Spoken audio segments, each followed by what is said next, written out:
Blue, out of the night that covers me. Black as the pit from pole to pole, I thank whatever gods may be for my unconquerable soul. And I got to be honest, we got a brother here who is very special to me. We got a brother here who, through our countless hours of conversation over the years about this topic and that topic and, you know, manhood and spirituality and politics and everything in between, this man has been instrumental in my growth as a man. And I think that we've contributed to each other's growth as men in general. He is the founder, one of the founding brothers of my chapter. I'm very honored and blessed that he's joining us here today. Introduce yourself, my brother. What's your name? What chapter you from? What semester do you come from? Alrighty, well, we know it's the Umán chapter here. This is the Umán episode. No, but honestly, my name is Mario Paredes. So I obviously pledged the Umán chapter, one of the founders. There's 5 of us back in spring 2009 now. Time is flying by. So that's in Lehigh University in Pennsylvania. And now I live up here in Boston, Massachusetts.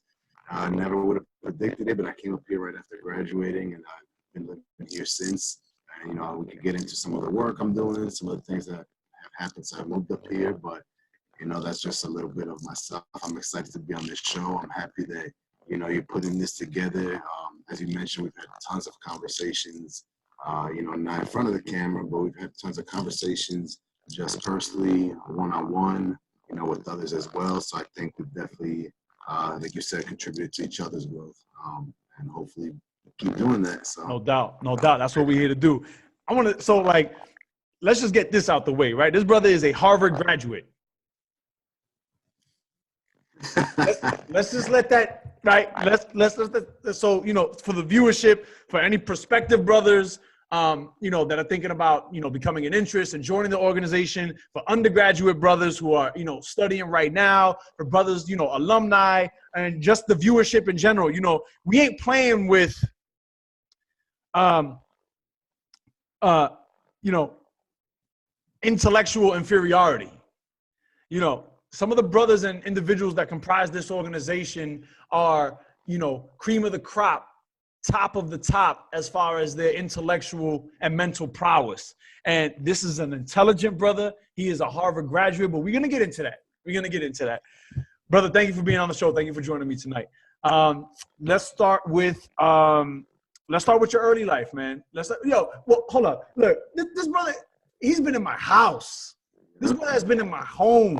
I've opened my doors to this dude several times. He's, you know, interacted with my family. He's sat on my couches. You know, we've been in my sala just talking and vibing. Like, this is, you know, when we say a brother, you know, that's really what this is, man. That's really what this is. That's really what you are to me, bro. You're like an actual brother. You know what I mean? That's how I see all seriousness, honestly. You know, like I didn't, you know, grow up with brothers, you know, like, and I think that's one thing that, you know, for me, Umán, the chapter, I mean, college, things afterwards, right? It's been actually having brothers, developing real friendships. And yeah, I mean, we've spoken for hours at times, you know, we could just sit there and have conversation about everything, you know, and have, you know, we're both, I mean, everyone in our chapter is completely different, right? But we're different. But we share many similarities, we share differences, and we always just have some really great conversation that I always leave just thinking like, all right, you know, like I need to come back and it's conversations that leave us thinking. That's what it is. And what's really happening is that we're expanding. When we speak, our minds expand because, you know, I think you and I and other brothers as well, we're able to have conversations where we deal with ideas void of emotion. You know, emotion gets tied up in it sometimes naturally, but I think we're very good at dealing with ideas and, you know, building on concepts, dealing with things objectively, you know, and that's something that I really respect about you. And, you know, like he said, like every single person in the chapter, Umán, is a different individual. We have 11 very very different individuals. And, you know, it's just amazing how we all come together and we can gel so well, man, despite our differences. And that's what I think, that's what, you know, is so special to me about this whole brotherhood and about this whole organization and the chapter. And, you know, I know there's brothers out there that feel the same way, but, you know, the fact that we can come together and really mesh so well, man, it's a blessing. It's a blessing. I've called y'all my tribe in the past, and that's how I view it. We don't even talk every day. Nope. We don't talk every day. But when we do, you know, it's like no time has passed, and that's when you know that something is real. You know, bro, is there any way that you can adjust something with your mic because it's coming through a little scratchy, or is there anything blocking it when you speak into it? Let's see here. I mean, I can try to just talk a little bit louder. I don't know if it's helping at all. Yeah, it's like a static thing. Whatever. Hold on. Let me. It might just be let me get rid of the other laptop.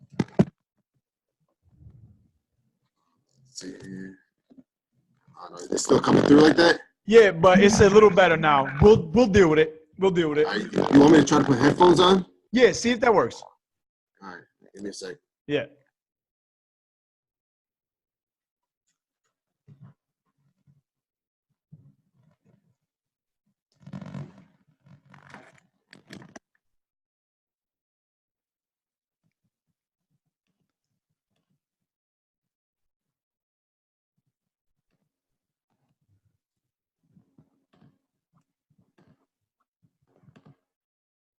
Can you hear me right now?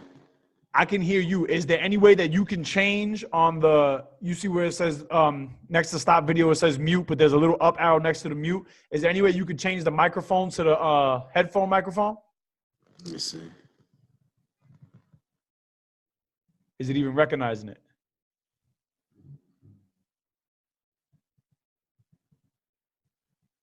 You know what I could also do? Switch to my phone audio.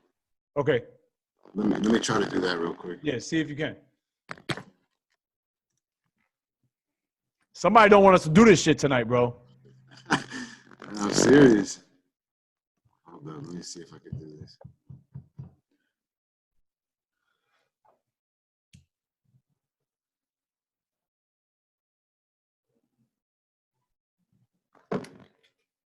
Enter your meeting ID followed by pound.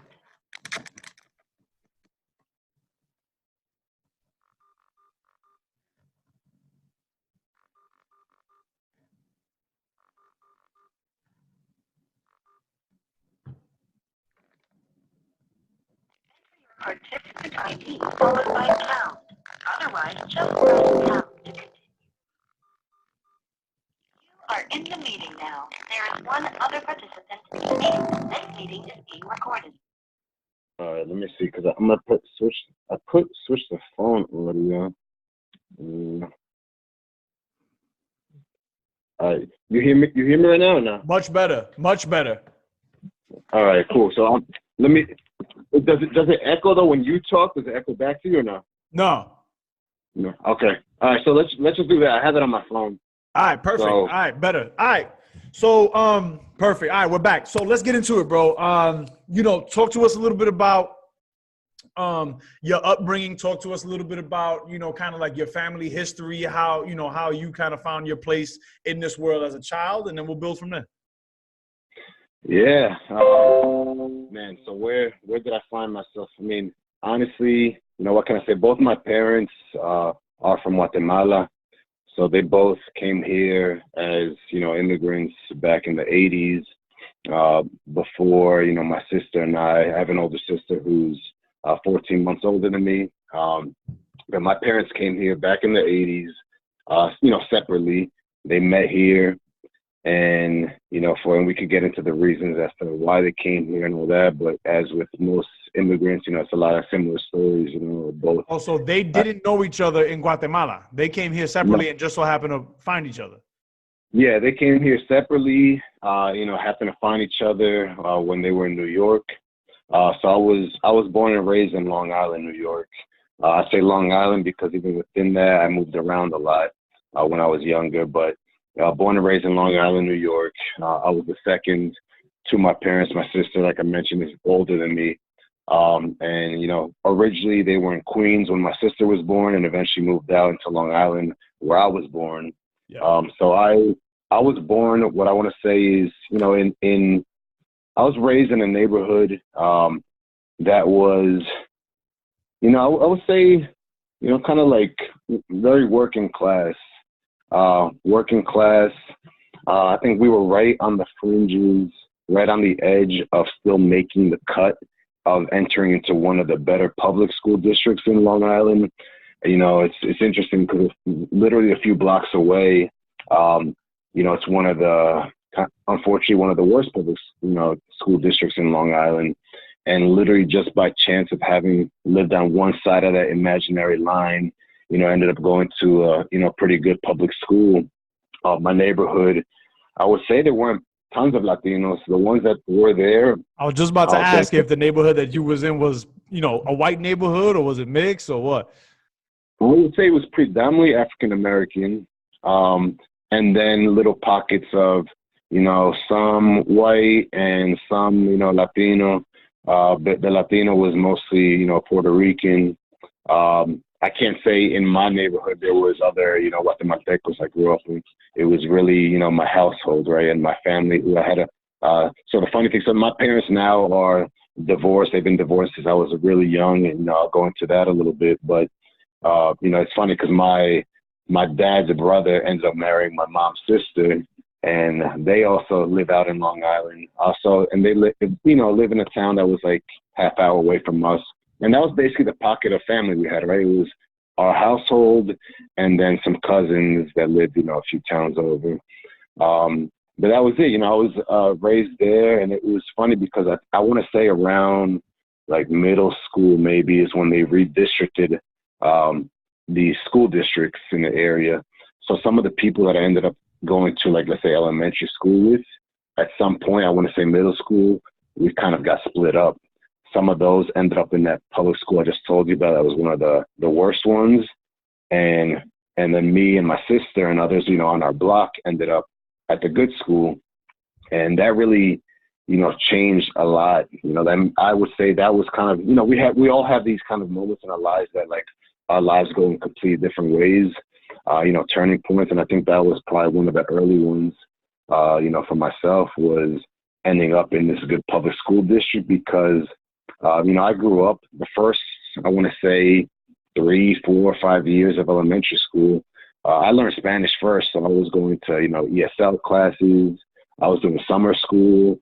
I can't say that school wasn't my like forte. I was still kind of learning the ropes of just learning the language. Yeah. But then, I definitely recall when I got to middle school was this first time where I remember having this like letter on my desk. I opened the letter and it said that I had been invited to be part of this program called AHAP. It was basically for like high achievers, right? All right. Like a gifted and talented type program. Yeah, and but I was completely caught off guard. I remember like getting up and walking, and I think I went over to like the guidance counselor offices to see if there was some type of mistake as to why I was receiving this letter. Because up until then, like I said, I was in ESL classes, summer school. Right. I didn't really like take pride in school, But I got that letter, and they said no, that's actually true, and that was kind of the first. Kind of like positive affirmation in terms of my education and my abilities. And that kind of set me off in a different trajectory, since that moment, I feel like, oh, I'm capable, It's crazy how we can remember the moments that had such an impact on us from young, right? I had a moment just like that, unrelated to academics, but I was in 6th grade and my teacher, because at the time we just had teachers that they taught all subjects. So we was with them all day. And my teacher was doing theater stuff with us, and she had me running a line and making an entrance as a character in a certain way. And I remember the way I did it was different from everybody else. And she said, "That's it." And I see it so clearly in my mind, because in my mind, I'm like, what's it? I was just playing around. But she said, but she affirmed that was something special. And that was the start of my, my life as a performer and an entertainer, which I maintain to this day. So it's just crazy how we remember those moments that make something click for us, And it's interesting because I watched, one of the other episodes, right? And, I think you were talking about with Randy how sometimes Shout out to my brother Randy. Yeah, right? Shout out. How, adults sometimes say something negative to youth, right? And that also sometimes set them off in the course of thinking they're not capable of, or, just more obstacles in the way. And it works vice versa, right? If somebody's at an early age tells you can do it, I think it could positively affect, Right. how you react to that and what you do. So, so I think that was a big kind of Did you ever, on that note, did you ever get Yeah. told by any teachers? Because I can, I see it every day, bro. Like the trauma that's inflicted on the mind of a young student when the adult that's in the classroom, shits on them for all intents and purposes. And Yeah. did you ever have a moment like that where you were spoken to negatively by an educator? You know what? I thought about that the other day when I did watch the other episode, but no, I can't remember that.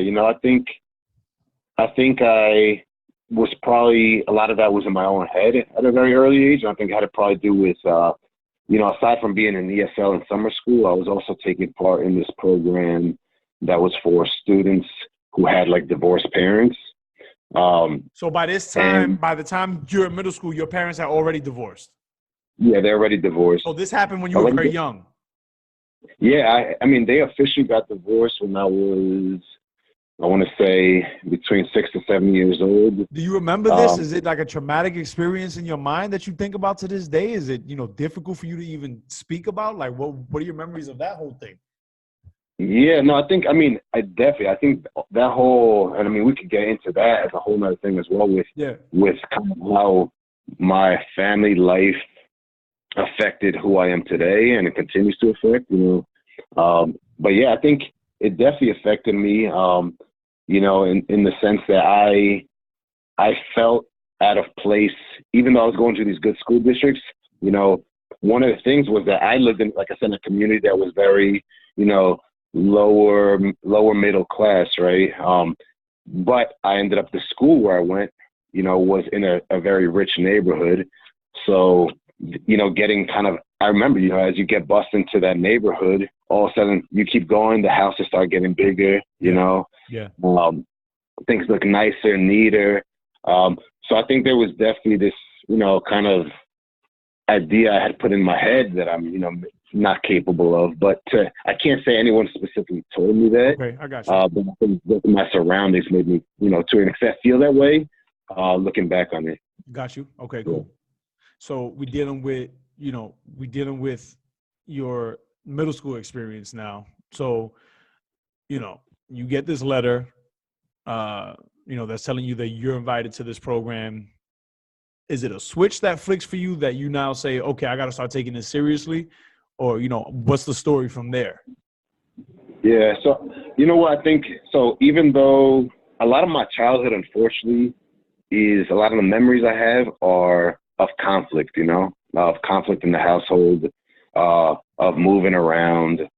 So I Did you think move to a lot? me, You move from house to house? Oh, okay. I got you. See, I talk to people who have moved, right, as children and as, when they were younger. I don't have that experience, bro. I've moved once in my whole life. Well, twice if you count college, but from home to college and then back home and then to my apartment now. Yeah. I don't know what it's like to bounce around as a child. You know what I mean? But, speak on that.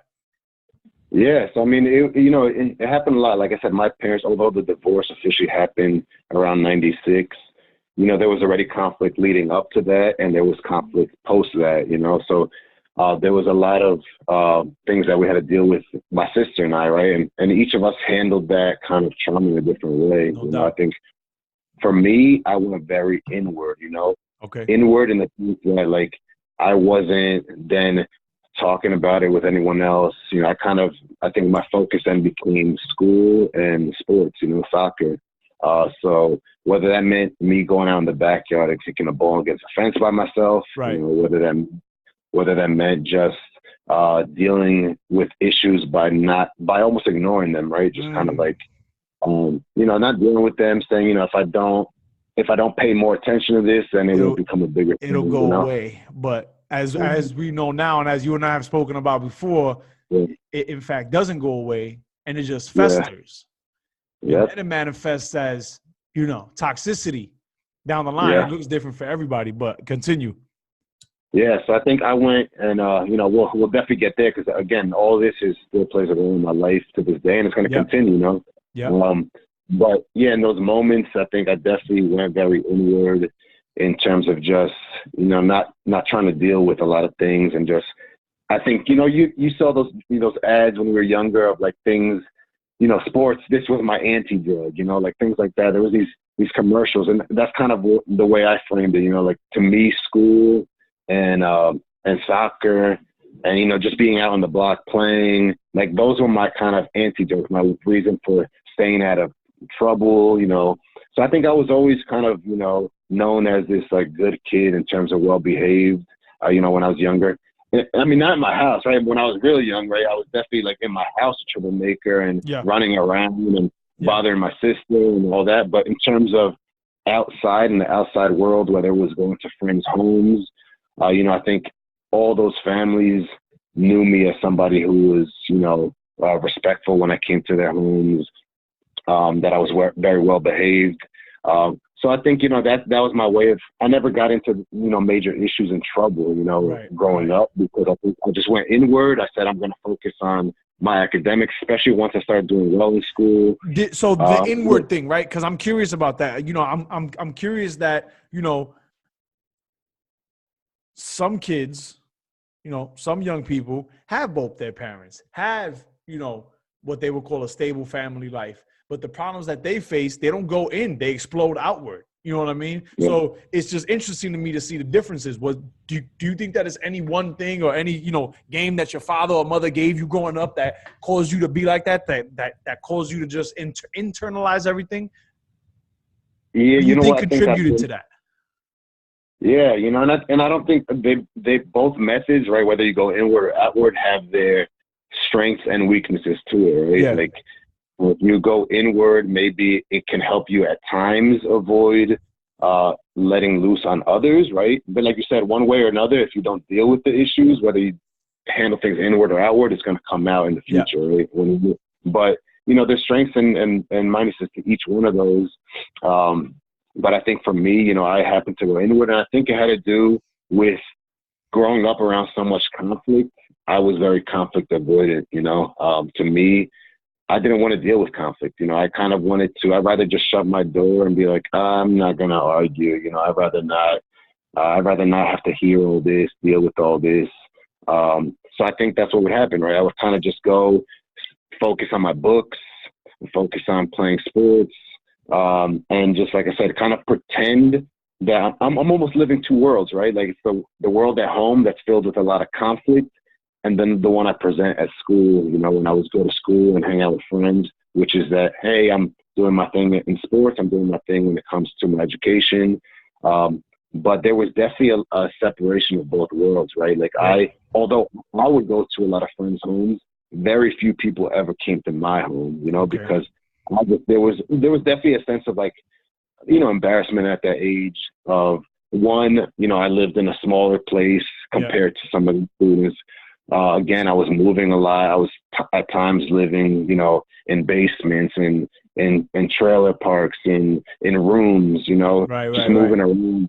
So there was no stability, and I think school became kind of my stability. You know, it became a different home to kind of like not have to deal with those problems. So I think it's probably from that. You know, and what's crazy, bro, not to cut your wisdom, but I'm just thinking about the young people that I work with as well. I see the same thing with them. I was just having a conversation with one of my colleagues, and she was like, what if some kids don't want to go home for the holidays? Yeah. What if going home for the holidays for some students doesn't necessarily mean happiness and ho, ho, ho? You know what I'm saying? And, you know, so I can relate to what you said about school being that consistent thing. School being the place where you go to for some sort of normalcy. You know, I feel that. Yeah, no, that's real. I mean, we all deal with some of our issues when we're younger in different ways. And you know, that all ends up playing out one way or the other in the future, you know, but that was my way at the time to kind of deal with that stuff. You know, I said me and my sister handled things very differently. And also, I think I also ended up the same way that I ended up blocking myself by dealing with things internally, and avoiding conflict. I think it was a lot of those things were kind of just left suppressed in me, it was kind of just there, and off I go, going through middle school, high school, college, and beyond, and unfortunately, it's not a norm we grow up into to have these type of conversations, and I don't place the blame on my parents, learning is generational, No doubt. and I think it's sometimes a luxury to seek help, and have help and support systems around you. Not everyone has. And, I think our parents, for many of us, they were worried about the immediate needs, putting food on the table, Right. having a Wasn't no roof over time to your worry head. about survival mode almost kind of thing, Yeah, and there's, so I mean, I think that was part of it. I think the other, as all of us, I took some qualities from my mom, some qualities from my dad, right? And I think one of the things I definitely took, let's say, I always kind of explain this way, from my dad, I think I took the aspect of being more like mellow, when it comes to situations, and more even-handed.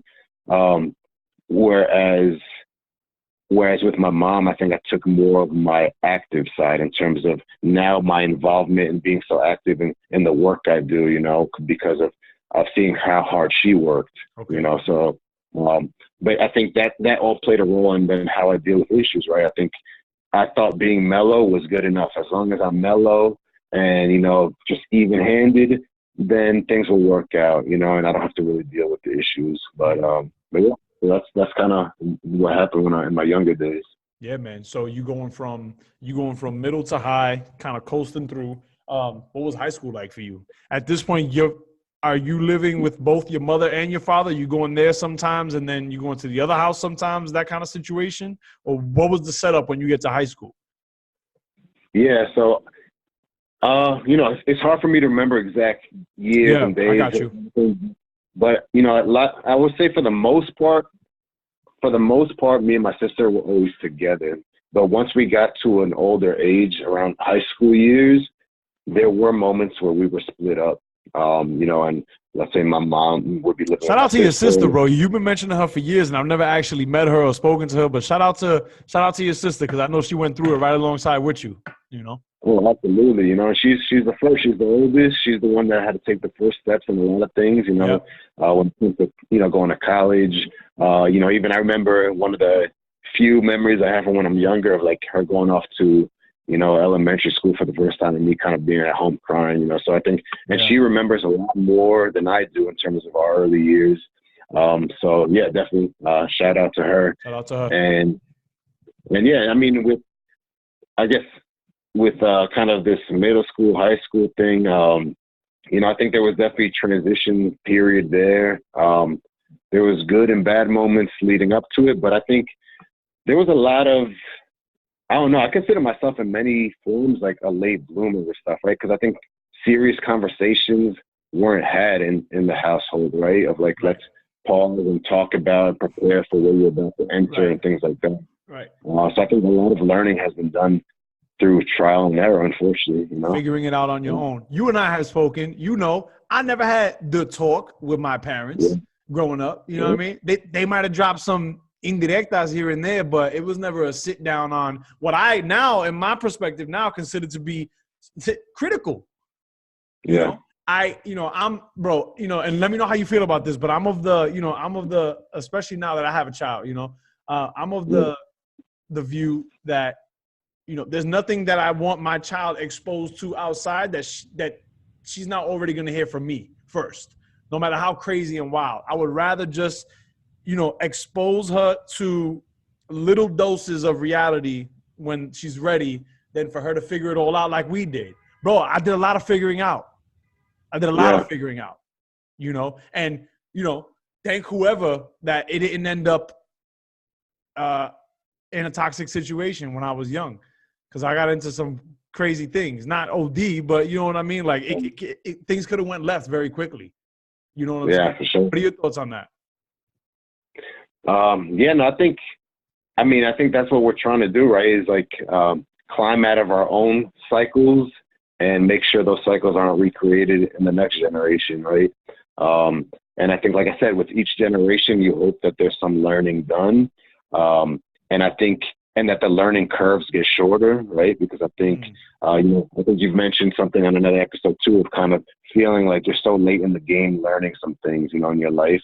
Like you said, at the end of the day, it's not like we're that old, we're young enough to still be learning, and we're going to continue learning our whole lives. But there's definitely moments where you pause and like, man, why can't I have learned this earlier, right? Why didn't somebody teach me this? And, unfortunately, that's not the situation, but maybe we can't control for all that, but at the same time, like, we could shorten that learning curve And for the next generation. something that you said earlier that I want to loop back around to, on how it's very easy to blame your parents for the things that, you didn't know, or they didn't tell you, or what you didn't have, et cetera, et cetera. But, and I might have fallen into that for a short period of time when I became conscious of things. But once you become conscious of things, it's all you now. Like, no need to blame your parents. I genuinely feel that parents do the best that they can with what they know and what they have available to them. You know what I mean? So it's very easy to blame the parents, but just having empathy, understanding, listen, they did what they could. They did what they could. And now it's on us. It's our responsibility, especially as men, to take kind of things into our own hands. I believe in that. I stand on that. It's interesting because, how there's always that saying, like, ignorance is bliss, right? Like, because once it's harder, once your eyes are open to things, to then ignore them, right? Like, once you know there's an issue there and you ignore it, then, you're sort of choosing to ignore it, right? And I think, I've definitely done that, in periods of time, is I think maybe our parents, like I said, were focused more on their immediate needs, and didn't have the time to be thinking about, or the luxury to be thinking about beyond, kind of that self-actualization stage that we talk about a lot, right?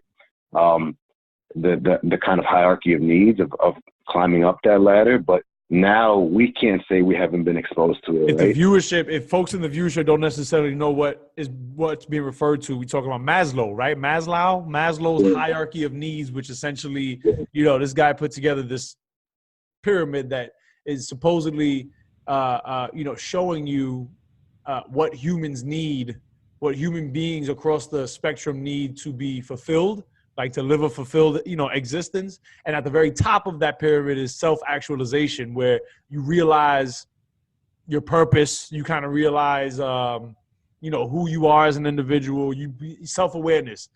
Is self-awareness and self-actualization the same thing? What do you think? I mean, that's a good question. I'm definitely not an expert on that hierarchy of needs, but I think, in my opinion, they're definitely related. I think awareness is maybe, to me, a level below, right? It's kind of like you're aware of it, and I think the next step is like, are you doing something about it, right? Are you working on that? Okay. So I think we could say you've read about the push-ups. Are you doing the push-ups? Yeah, exactly, right? But that's what I'm saying, right? Like, we can now backtrack.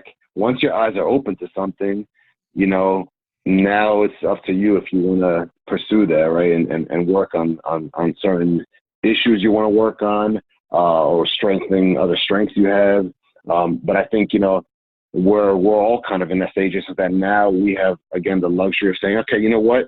I have my education now. I have enough money to put food on the table. I have my immediate needs met.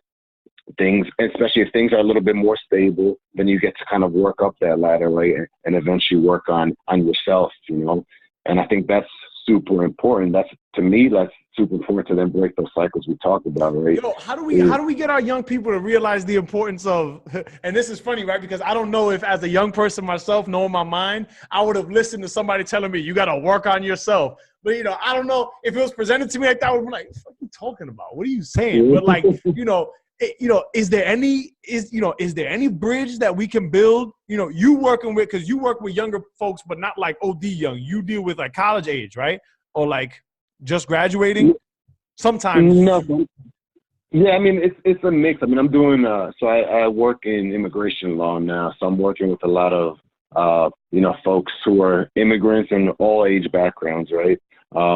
But yeah, you know what? It's so true. I mean, I could say by now at a younger age, I probably even this video I would have seen it and clicked already exit, right? Like yeah, this immediately. is too much. 2 hours? But I think Hell no. No doubt. it's true, right? I think we need to be aware of that, right? Because we don't want to be just caught up in our own bubble, talking in circles, and not be reaching the people we're trying to reach. Right. But I think, you know what? I think at the end of the day, the idea is not that everything me, you, or anyone else says is going to stick, right? But it's like planting seeds, right? Yeah. I don't think any one video, any one lesson, any one mentor. There's a quote, right? There's a quote I've seen. I'm on Instagram for the memes and the quotes, right? Yeah. There's a quote that I seen that said, wisdom is knowing that the seed that wisdom is knowing that you'll never see the tree that will grow from the seed that you plant. Yeah. Yeah. And I thought that was deep, because that's like what you're talking about. It's the planting the seeds is the work. Yeah. I mean, I think that's kind of, to me, mentorship has always been huge because I don't think I received enough of it growing up. So I think once I started receiving it and saw how helpful it could be, I think I've been very adamant about trying to do that as well. But I guess I always do it knowing that who knows, you never know who you're going to affect, with one, you might have had one interaction with somebody and never see that person a day again in your life. And maybe that one interaction just planted a seed that then planted another one and so on and so forth. Right? So, I feel like I've definitely had a lot of those moments in my life. And, that's definitely what I at least try to do with others. And it's just like we said, even our conversations have been just learning and growing, right? I think we've seen in our conversations with an evolution in ourselves, the level and deepness of conversation. Bro, over the years, bro, we've seen each other grow. Like, we've seen each other. Like, you see me through my phases. I've seen you through your phases of life. Like, it's just crazy, man. It's just crazy, these conversations that we have. Do you find yourself getting thanked by people that you used to work with maybe a couple years back, circling around back to you and saying, yo, I really would just want to let you know I appreciate this, and that. Has that happened yet? Because it's happened to me with a couple of my students, my older students, already. Yeah. And that's a crazy thing. Yeah, for sure. I mean, I take it for what it is. I don't try to put too much weight on it. And I think, again, we're all learning from each other. There's areas where I have my strengths and areas I have my weaknesses. And I think, that's the point for us to kind of learn from each other and continue growing and challenging ourselves and sometimes making mistakes, getting back up, trying again. So that's the thing, right? You said challenging yourself. Yeah. Why don't people want to challenge themselves? What is it about the comfort zone that's so comfortable, bro? Ooh, it's, I feel like I've been having a few conversations about this recently of like, choosing to take the path of least resistance, right? Like, yeah, damn. Like we tend to do that a lot, right? We don't think, it's kind of like immediate gratification. You think if you just take the easiest path, it's going to get you to where you need to get. But ultimately, it extends your journey and makes it sometimes more difficult and adds more obstacles because you chose to take that easier route, right? So, I think, and that has to do with the self also. It's easier. Better to rip the Band-Aid off than to delicately peel it off, right? I like the idea of challenging myself. I like the idea of pledging myself. But what that really means is holding myself accountable. Yeah. I think, you know what I mean? I feel what you're saying, man. I feel what you, and the reason why it hits hard for me is because the young people that I work with, they all about the path of least resistance, all about it. There's very few that understand, and it's mainly the athletes. It's very few that understand the value in like putting yourself through a gauntlet and grinding. Yeah. No, I think a lot of it, unfortunately, is like kind of human nature, right? It's like, why work harder, right? It's kind of like hard to see the immediate results of working harder sometimes, right? And especially I don't, it's hard for me because I like trying to find a balance between how much self-blame we put on ourselves, especially as, you know, as, you know, people of color living in this world, right? And I don't like blaming. For example, you work with youth, right? It's easy to look at youth who may be disengaged and just blame them and be like, man, if, you know, you do bring this on yourself, right? But if you, I think, start thinking bigger picture of, you know, where that comes from, where that mentality comes from, you know? Having empathy for these young people, bro. There's not enough empathy being, and I'm seeing it every day. It's not enough empathy being circulated throughout the people that are working with these young people. These young people, would, given the opportunity, they choose success 100% of the time. It's just, you know, there's nobody sacrificing for them. There's nobody showing what it looks like to sacrifice. I put up a post on LinkedIn the other day because something just, you know, came down from above and said, yo, write this. And I was just saying, like, you know, there's no chance that one has to motivate a young person to be disciplined if they themselves aren't disciplined. There's no chance, you know, you got to be a model of what you want to see in these young people. That's why I'm approaching it. That's the angle I'm approaching it from. And it's paying dividends in the respect and the admiration I'm getting from parents that are seeing a change in their child, you know? So I'm with you 100%, not just blaming the child for, you know, what you perceive to be laziness or lack of discipline, but having empathy and understanding, like, it's a lot of factors that are involved here.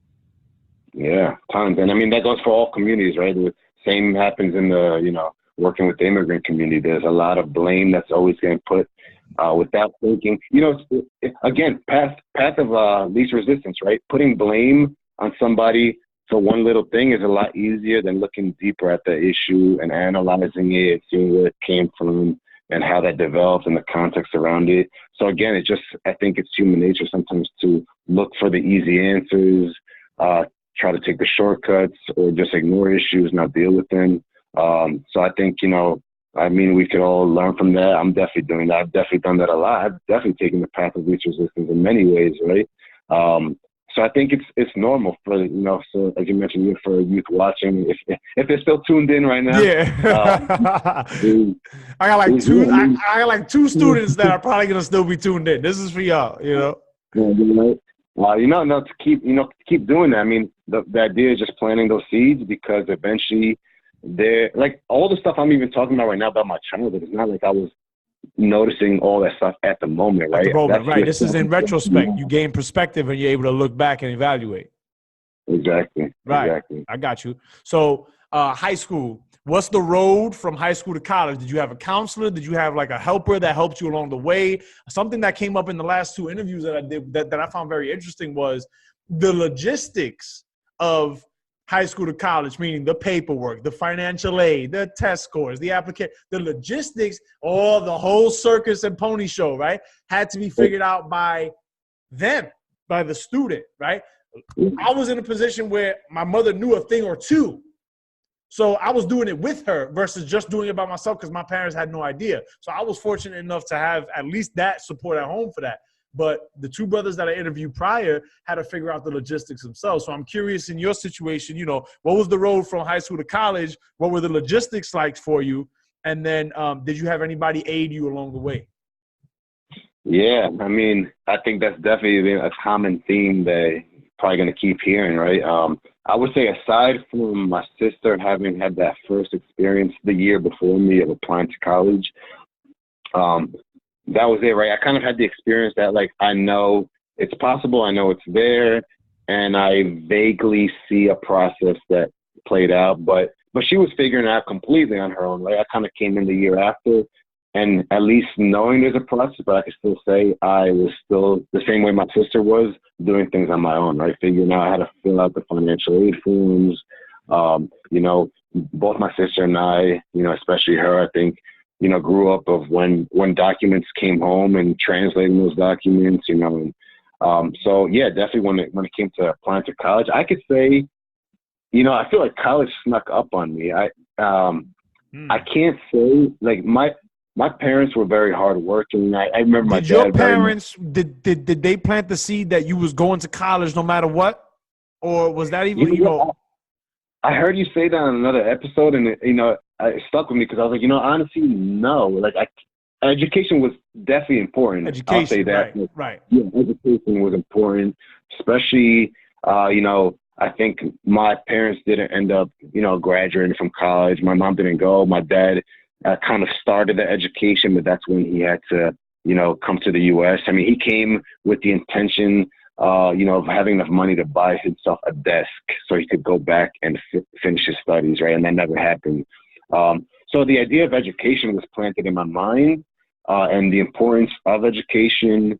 But I think more so than that, it was this idea. I always say this one line that stuck with me. It was like my parents kind of saying, be your own boss one day, right? Like, don't do what we had to do, right? My mom, grew up and to this day is, cleaning houses, babysitting. To this day, right? Shout out to your beautiful mother, bro. I've never met her, but I know that she comes up in every conversation we have, bro. Yes, Shout absolutely. out to your beautiful mama and your pops. Yeah, both of them, honestly. So, and then my dad, same, he until very recently was working for decades in factories here in the U.S., right? So so I had this idea of working hard is still in my mind. I had this idea of education is important, but to say we ever had a conversation about like college that I remember, no, right? I think I felt, at least looking back on it, that college somewhat snuck up on me, like I saw my sister the year before entering that process, but it wasn't really until I started having some conversations with my guidance counselor that I really started thinking, oh, college, yeah, that's the next thing that's after this high school thing, right? Like, and it's crazy because talking about people playing important roles and moments that are important and, changing your trajectory, I think that was another one for me. Whereas I remember people like my sister and other students saying that their guidance counselors were terrible or kind of discouraged them from applying to certain places. Can you imagine you hired to be a guidance counselor and you're discouraging? Although I think that's a valid move, but there's a way to do it. Like, you don't just get hired as a guidance counselor. You're there to guide, and even, you got to be able to read your students. Anyway, go ahead, continue. Yeah. And I wouldn't say, I don't think anyone's role is to discourage, right? I think it's to present different options, the pluses and minuses of each option, right? But I think there are definitely some that unfortunately discourage folks from pursuing their dreams or from seeking out different opportunities. But I could say for me, it was the complete opposite. My guidance counselor took a very intentional approach to making sure that I was seeking out good opportunities, even though all I told her was like, I want to play soccer and I want to be my own boss. That's literally all I knew, right? What school is good for that? Where do I go? Just point me in the right direction, please. And it's funny because by the time I was in high school, I was getting really good grades, right? Yo, side note, was you playing soccer like as a high school athlete? Yeah. Oh, so you was on the team rocking and rolling on the soccer team? Yeah, and I was playing soccer. Okay. I was playing some other sports as well, yeah. I don't know if I told you I pole vaulted for a little bit. I didn't know that. You got pictures or video from that phase? I got some pictures. Oh, I would love to see that. We're gonna show that. So, I think I was doing well in school, right? In my classes, I was doing well, but I can't say I was going above and beyond. Like, I was literally just getting my good grades and playing sports, and I wasn't involved in any other way, right? I wasn't, you knew me at a phase of my life when we met in college. I was already super active, right, and involved and doing things on campus and things like that. But I wasn't like that in high school. I was pretty much, my books, sports, the end, So when I was applying to college, I didn't really know much about college. I told my guidance counselor, and she pretty much said, she's the one that really pretty much put a list together of schools for me that had, good business programs and the opportunity to potentially play soccer. And that's what happened, right? I applied to a few schools. Lehigh was one of them. I actually visited Lehigh for an overnight program that my guidance counselor had told me to apply to. And that's where for the first time I met Randy. So shout out to Randy. We're gonna get Randy. That's another founder. We're gonna get that guy on the show too. We're gonna get him on here. Yeah. So he actually hosted me because my host for that weekend disappeared. So my actually host for that weekend wasn't there, and kind of Randy just took me in, and that's where I first met him. But yeah, that was I would say it was really is this D Life? That was DAP. The Diversity Achievers Program. Yeah. Shout out to Lehigh with the Diversity Achievers Program. I did the same thing. I did the DAP program when I was in high school and changed my whole view. It opened me up, man. Shout out to Lehigh University. Yeah, for real. And then, I could say, fast forwarding a little bit right to when I entered Lehigh. Was that daunting for you, bro? Like when you first got there, like were you like, yo, like culture shock, sheesh, like completely. Bro. Let's talk about that for a second. Like let's pause your story and deal with culture shock, because we got undergraduate brothers, maybe freshmen, sophomores that are, that have pledged and crossed, are part of the org. Although I do think that pledging and crossing early might mitigate the effects of culture shock a little bit, because now you're immersed in a world of your own. I don't know, because I pledged late in my college career. So, but let's talk about that culture shock, bro. Like, even if you're not affiliated with the org, like, you know what I mean? Like, what do you tell a freshman coming from the hood or coming from a non-white place? All of a sudden now coming into this whole new environment. What do you tell them? How do you help them through? Do you help them? Yeah, and I will say that, and I'll get into the culture shock aspect in a second, but I will say that one thing that I think, because like I mentioned, I grew up in a neighborhood that was predominantly African American, but I went to a school that was diverse, both culturally, both economically. So I think by the time I got to Lehigh, the one thing that I did have by then was that I was able to I think I started my process of almost being this chameleon in different spaces in high school, right? Me too. That's interesting that you say that. And this is the first time that has ever come up in our conversations, because me too. Yeah.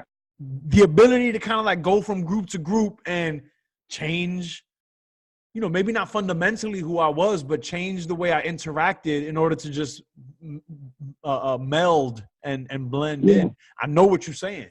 That's very interesting. And so I think I came to Lehigh with that experience, at least a little bit already, where I could hang out with different groups. I could connect in different ways with different people, and kind of play that like middle role, that mediator role, right? So I think, but and I'll get back to that in a second. But when I stepped foot on Lehigh, I just remember, obviously seeing the huge buildings, seeing the cars that everyone had on campus, and just being like, what am I getting myself into? What's about to happen? Getting stuff into the dorm room and then being like, wow, this is about to be a new phase of life, and I think that was, I remember, this is probably something in my own mind, but I remember stepping foot on campus and seeing, and I felt like everyone looked bigger than me. Like, I was just like, people looked older. I felt so small, Wow. But I think honestly, imagine, right? There are, a lot of the kids that go to Lehigh and these other institutions of higher learning, you come from money and you come from these upper class environments, you're groomed for this. So by the time you get to Lehigh, my middle school looked like this. This is smaller than my high school. You know what I mean? But for us, we go into this like the Disney castle, the Disney introduction, Disney Plus. You know what I mean? Yeah. So I think about and that. Like you said, a lot of, and a lot of students, like you said, a lot of students have been, even in high school, to boarding schools. They've already had the experience of living in a different state. Or, a lot of students that I went to school with in high school, they would always go away for like camp in the summer and things like that, where this was my really first experience of like living away from family, Me too. Yeah. And that was, I think that was big. I definitely could say that I feel like I wasted a lot of my first year on campus. I stuck to my dorm room, Yeah. to class, to dorm, and to, the dining hall, and that was pretty much it, right? Like, and I definitely feel like it was, to me, again, like this kind of just culture shock of, I don't know how to even, a lot of people I just couldn't relate to. I just felt like, I didn't know where I belonged, and so I think I just remember spending a lot of time just in my dorm room, to be honest with you, hanging out with maybe some of the people like in my building, maybe a few people, that I played soccer with. Was you playing soccer your first year at Lehigh? Yeah, so I didn't play on the their team? Division I team. I think that was one of the things that. So ultimately, when I decided to go to college, I did ultimately make the decision of like, okay, this needs to be more about my education than about sports. And I knew you knew that was what I you wanted it for. was at least minimally conscious of it. You know, I can't say I put this crazy amount of thought behind it, but I think I was minimally conscious of saying, all right, I'm not the next, you know, Ronaldinho. Like, you know, I'm not. This is not what's going to take me somewhere. You know? Right. But I knew I still had a passion for it. I wanted to continue playing, so you know, I joined their club travel team on campus, and you know, that was something for me to get involved. But yeah, I definitely wasted a lot. But I think the one first thing that happened at college was I was walking around the hallways of the business center and just looking for things on the wall, looking at flyers, just walking around by myself. And I saw this flyer that said, "Oh, first meeting of the microfinance club," you know, and I had no idea what the word microfinance even meant. You know, I just saw the word finance within that, and I knew I was in the business school. I was like, I guess I should attend, you know. Okay. So I went to that meeting. It happened to be like they were in the process of founding a student club on campus that had to do with giving small micro loans to like small entrepreneurs that many times were like women in other countries that were starting their own like small little businesses, embroidery, you know, selling fruits, you know, whatever it may be.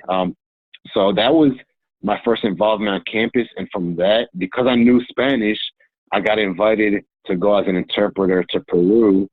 And from that one meeting? From that one meeting? Or from being associated with them after that meeting kind of thing? Yeah, okay. Exactly. From you know, a few meetings into it, we met and I started learning what microfinance was. And from that, an opportunity came up to go on this trip. Wow. And because I knew the language, right? I had no idea what microfinance was. I couldn't tell you anything about finance at that point in my life, you know? Right. But I got to go on that trip, and that to me was, again, talking about another turning point, which was like, oh, I need to take advantage of my time at this school, right? Like, I can't waste my time here. Like, this is a lot of money, and I need to, like, get involved and do things. And I think that was a big turning point of saying, like, you know what, if I'm going to be here, I'm going to try to get involved and get my money's worth, you know? Wow. What a moment. So you left to Peru. How long were you there for? Not long. It was honestly, it was probably less than a week of the trip. And this was a Lehigh sponsored trip? Yeah. What an amazing experience, bro. I tell people all the time, you know, I lived my life with no regrets except one.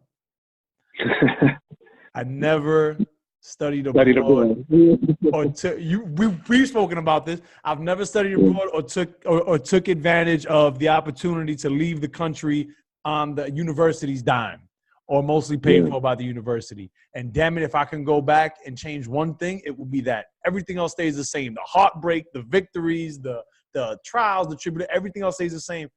I would take advantage of that, bro. Oh, absolutely. You know, like, especially, I mean, these schools have resources, and, you know, especially if you're not used to taking advantage of them, well, maybe, like you said, other students have been taking advantage of these opportunities for years. I feel the same way, honestly, because besides that one little trip for a few days, I didn't study abroad, and I could say the same thing. You know, I wish I would have been exposed to that and even grown more, you know. But yeah, that was my first kind of, after high school, like I said, I wasn't really involved, and that was probably my first eye-opening experience of being like, okay, if I get involved, it can open doors, you know. And that's how I ultimately got involved, ultimately how, you know, LSU ended up playing a huge role in my college talk about experience. that. Actually, now that you mentioned it, boom, let's go there. Hold on, wait. Stay right where you are. Hold on, I'll be right back. College. Studying abroad. Regret. You go to Peru. Now, let's wrap it back around, right? So you find the microfinance flyer, but where did you find the LSU flyer? Was the LSU flyer, you know, where was that? No, you know, I remember, so I didn't know anything about Greek life at all, right? Same conversation I was having with Jorge. Yeah. You know, the image of Greek life was only the thing that I knew from the movies and TV shows. And what I also told him was that when I got to school, that was accurate. I was like, oh, okay, this is exactly what I thought it would be. But I didn't know that there was a melanated side to all of this. That's what I had no clue of. No clue. Yeah. Talk about that. How'd you get introduced? Yeah, I mean, I could probably say the first time even just hearing the word fraternity, sorority wasn't until college. Like, I didn't know that existed, right? For me personally, I think once I was on campus, I had known kind of vaguely, I knew that, you know, Kappa Alpha Psi existed on campus. Shout out to the Kappas. Yep. And, you know, that's about all I knew. I wasn't really exposed to it, but I do remember going back to this whole theme of like feeling at a place at Lehigh and trying to find a place there, find a home, find a community. You know, I remember, I think it was during the LTA's probate when they were founding their chapter, right? Shout out to the LTAs. Too. That a few of us were there at the probate that included Randy and Greg, right? Randy and Greg were the year above me, and I had known them very, like, from afar, right? Obviously, Randy I had met when I came up, you know, as a high school student. But up to that point, I can't say we were like friends, right? We knew each other. It was kind of like, hey, what's up on campus, you know, all that. Like I said, I kind of stuck to myself a lot my first year. But during that moment, I remember right after that, kind of him coming up to me and I think a few other people and kind of saying, you know, we need to do something on campus, you know. And the idea wasn't even necessarily we need to found a fraternity on campus, right? We're just kind of like, we need something. We need a space, you know, for us. And I was like on board. I was like, yeah, definitely. Like, let's figure this out. Let's connect. Let's do something. And, you know, we had already, I think, been involved in a few different things. You know, a few of us were involved in like the National Hispanic Business Association and kind of getting that up and running at Lehigh. Like I said, I had gotten involved in kind of the creation and development of the microfinance club. So, you know, I had already been involved in a few things. A few of the other guys were involved, but I think Randy was the first to happen to know of LSU. And, you know, I think he had gone, you know, he knows the story obviously better than me, but I think he had gone up to like a step show in Syracuse or something like that. And that was his first exposure to it. So he already had that idea. And I think we started kind of doing our research, talking to eventually, you know, brothers in the area, and they kind of came on campus. And the first informational was hosted in Campus Square and, you know, an apartment building. And I just remember a whole bunch of brothers showing up, and we were sitting on the couches, standing up, you know, and they put the presentation. And, you know, I think one of the things, I don't remember tons of information, obviously, from them, but I remember kind of a few things. One, I remember seeing all these like flags being shown, right? Like flags of people from different countries and the heritage and upbringing. And then I also remember kind of the idea mentioned that, you know, the letters don't make you make the letters, right? And that kind of stuck with me because I was just like, okay, you know, that's true, because a lot of times you feel like whether it's Greek life or whether it's any type of organization, any title that you attain. Right, I'm with you. I follow you. You just become, you know, a clone, right? Right. Right. And I think for that reason, you know, a few things that, and obviously just the you know, humility, and at the same time the fun side of the brothers, right? That they were kind of down to earth, and it felt like these are my people. I could talk to them, right? They come from similar backgrounds. That's how I felt too. Yeah. It didn't feel like superficial to the extent that I feel like a lot of interactions at Lehigh were, you know. And you know, right now that I'm kind of deep into, we both are kind of deep into life post college, bro. Yeah. So many interactions are well, what was the word that you use?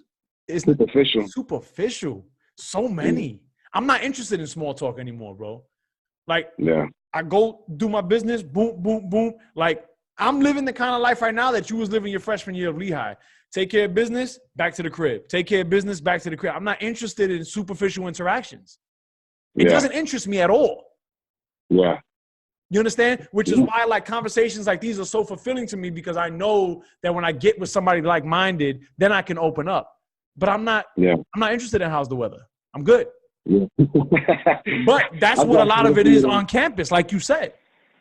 Yeah, no, it's true. I mean, so, you know, I think, again, I can't say I was doing this deep level of self-reflection at the time, but I knew something felt different, right? Like, I knew it just felt differently, that I could be more real with these people, be myself. So I think that, and the idea of the kind of creating and having a space on campus, and creating change on it, and kind of leaving behind a legacy, and change on the campus of, like I said, I at a certain point, something clicked in my experience where I was just like, I didn't want to just be another number going through the system, like I didn't want to be just another student, shows up, is there for 4 years, graduates, the end, right? Out another number. Yep. Another thing on the mechanism, another just moving through. Yeah. So, for me, it was very important to kind of leave a legacy behind of saying like, hey, I came here and I was able to contribute to some type of change, and I think LSU served as like a kind of vehicle to be able to do that. I think I both was able to take away a lot from it and in my own ways contribute what I could to the organization. And I think that to me was important, especially, once you're involved in the day-to-day, right, you're focused. I was really focused on the atmosphere at Lehigh, right? The idea that there's this elite private institution that's, again, right, as with a lot of elite private institutions, the community around it doesn't look like anything like the campus. Those of us who come from different backgrounds and feel out of place there also don't feel like we have a home. So to me, that was a space to kind of start creating a home on campus. I felt more comfortable walking around South Bethlehem at times than I did on campus. For sure, yeah, absolutely. Bro, and then when I started finding out about the cultural exotic restaurants in the area, which is really just, our comida, you know what I'm saying? Yeah. I'm walking around, I'm like, oh my God, I spent 2.5 years, 3 years here and I didn't know this existed. Yeah. Most of my time was spent out there. Yep. That's real. Exactly. Yeah. So I think, to me, LSU ended up being that vehicle, and honestly, it was a vehicle for that on campus, ending up doing a lot, right? We got super involved right away, right? Like in our, as like the first year, getting a bunch of awards, chapter of the year, like doing a bunch of, but we just dove right in and said, we're going to start this. And the 5 of us that, founded the chapter clicked very well. We all had Felix and Kelvin. Yeah.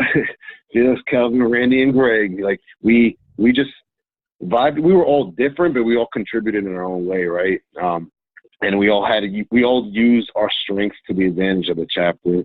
And so, it was great. I mean, I think LSU has been obviously a huge role in my life up to this day. Some of my obviously closest friends that I've met have been through the organization. It's also been an organization that has taught me a lot about myself, not only in the pledging process or in the process of, being on campus doing things, but I think just, even again, the whole learning through trial and error, right? I think you also evolve as a brother, evolve as a man, as a person. And I think I've seen different phases of myself in the organization, right? From the super involved in chapter affairs to the, party life, to the stepping and strolling life, to then moving on to a new state and trying to create something there. Yeah. Working on bigger issues to, focusing more on mentorship, and I think, I've evolved a lot in the organization, and I see the evolution that others are taking as well. I've seen the evolution that the organization is taking as well. And as with every other aspect, whether it's in college, high school, sports teams, other involvements, it's ups and it's downs, right? Yeah. There's been, but it's real. I mean, I have a lot of my lowest moments, my friends and brothers around me know about those, right? As they do about my highest moments, No doubt. No doubt. And that's real. And I think, there's probably brothers, now that I think about it now, in the org who don't have that. There's probably brothers right now in the org who, might not have as strong connections with other brothers, either in their chapter or just in the org in general. You know what I mean? That's a new thought that just came to my mind as you're speaking now. But I just want to say, you know what? In my head, like, this idea that you mentioned of like how you appreciate real, non-superficial conversations nowadays. Yeah. To me, that's one of the biggest things now, you know, of like, I could say a lot of, I mean, if we're being completely real, right, even within ourselves, our chapter, there's been a lot of superficial conversations at times, right, in our younger years. And, you know, a lot of things that we've picked up as men as well, right, and in our upbringing that has been very toxic as well. And it's good to now be seeing at an older age us evolving, right, us learning through mistakes in our own lives, learning from good moments as well, and seeing that evolution, right? And trying to, again, we can't go to younger brothers and expect that they're going to change everything about them from one day to the next. Right. But to be able to go back and say, here's some things I learned, some mistakes I made, and hopefully you could shorten that learning curve. Ultimately, right, everybody has to walk their own path. And, you know, I use this analogy a lot. It's the age-old analogy, but I use it a lot, especially with, like, some family members that I try to deal with health and wellness with. You could bring the horse to the water. You can never make the horse drink the water. And so, you know, that just makes a lot of sense for me as far as what you're talking about. You know, we can't force younger bros to do this and do that and be a certain way. They got to walk their own path, especially as men. Yeah, I mean, I can't say right now, like, hey, don't go party right now in college, right? Because we all did it, right? We all did it. And again, there's healthy balances to everything. And I think we've all been caught in moments that we've been on the negative side of things. Imbalance, yeah. But, you know, the idea, again, is just to break out of cycles, to shorten learning curves about things, to have mentorship around us. And, you know, my hope would be, and again, why I'm happy you're doing this is because unfortunately, a lot of times, especially as men and men of color, you know, there's a lot of ego sometimes in us having real conversations about things, being vulnerable about things, talking about our own mistakes, you know, and our own toxicity at times. And there's something very vulnerable about that. And I think those have been the moments of most like growth, you know, when me and you sit down, talk about real things, share real vulnerabilities we have. And I think the more that we could instill that as kind of like this norm in a new culture, you know, the better, right? If this, instead of sweeping a lot of things under the rug and just having behind the scenes conversations, ignoring and suppressing and not dealing with, you know what I mean? Like vulnerabilities, bro. Vulnerabilities are, you know, but the reason why it's difficult to air out your vulnerabilities is because your ego is telling you, dude, don't do it. Don't do it. They're going to laugh at you. They're going to judge you. It's not good to be vulnerable. Then you add in the element of, I'm a man. I'm not vulnerable. Like, I don't have, you know what I mean? I feel what you're saying. Everything you're saying is clicking. Because I have a lot of these conversations with my young men, my young boys. You know? Like, yo, bro, like, and for me, even like my own personal view is, you know, have the vulnerability and have the moment of emotion, but don't let, you know, especially as a man, don't let the emotion overcome you or overtake you, or even allow yourself to be overtaken by the emotion, but still kind of deal with it objectively. You got to snap out of it after a certain point. That's how I approach it for myself. And you know, I try to give that to my young boys as well. Yeah. I mean, I think there's a balance to everything, right? The more, like, the older I get, like, the more I see everything on a spectrum, right? Like, everything's just on a spectrum. And sometimes it's not good to be too far on either end with certain things, right? Like, we have both our emotional sides and our rational sides, right? And I think they both contribute to coming up with whatever the right answer is for our own individual situations, right? Like, if we're thinking just with our rational side, then that sometimes is going to ignore certain things, certain feelings you're supposed to be paying attention to, right? And same thing, if you're just thinking with your emotional side, you're going to maybe overreact or underreact at times, you know. I think there has to be like a balance of those two things playing together. And I could say for me, I've always thought more with my rational side of my brain. Okay. And that's interesting because I'm thinking as you're talking and I'm like, I've definitely, if it is indeed a spectrum, I've definitely leaned reacting emotionally. Yeah. For sure. That's interesting. But now I'm transitioning to the rational brain. No, not transitioning. Like, I have been transitioning for a while to being more balanced with the rational brain and just being like, yo, relax, like it's all good. Which See? is why I'm Yeah. telling you that's what I tell my young boys.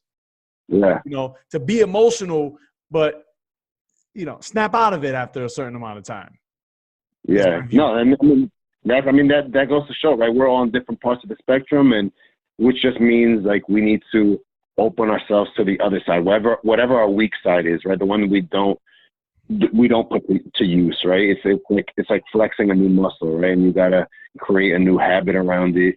And I think to me, my rational side of my brain that has always been my upbringing, I don't need to flex that muscle. That muscle flexes all the time. You know, it's more of now trying to put into use the other side of me, right? Of being in tune with emotion, with having difficult conversations, with challenging myself around things, being okay with others, especially, you know, loved ones and people close to me challenging me about things. And I think that's the stage I'm at now, right? Is trying to think a little bit more with that and form some better habits when it comes to that, because I don't think I can flex that muscle consistently to be part of my norm. And I'm trying to get that to be, you know, part of who I am and how I am. So like, what kind of work are you doing to actively do that? Because we talk a lot, you know, the buzzwords right now are healing, and you got to heal, and you got to, focus on the things that make you happy, and, you know, be the best version of yourself. These are the buzzwords. And I say it in a mocking way, but I understand that, you know, there's, you know, these are very serious things. I'm healing. Yeah. I'm striving to be the best version of myself. But the reason why I mock it is because, you know,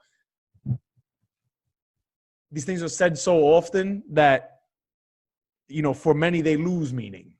And it becomes, it becomes almost a mockery of itself, you know. So what are the things that you're actively doing to kind of transition and metamorphose?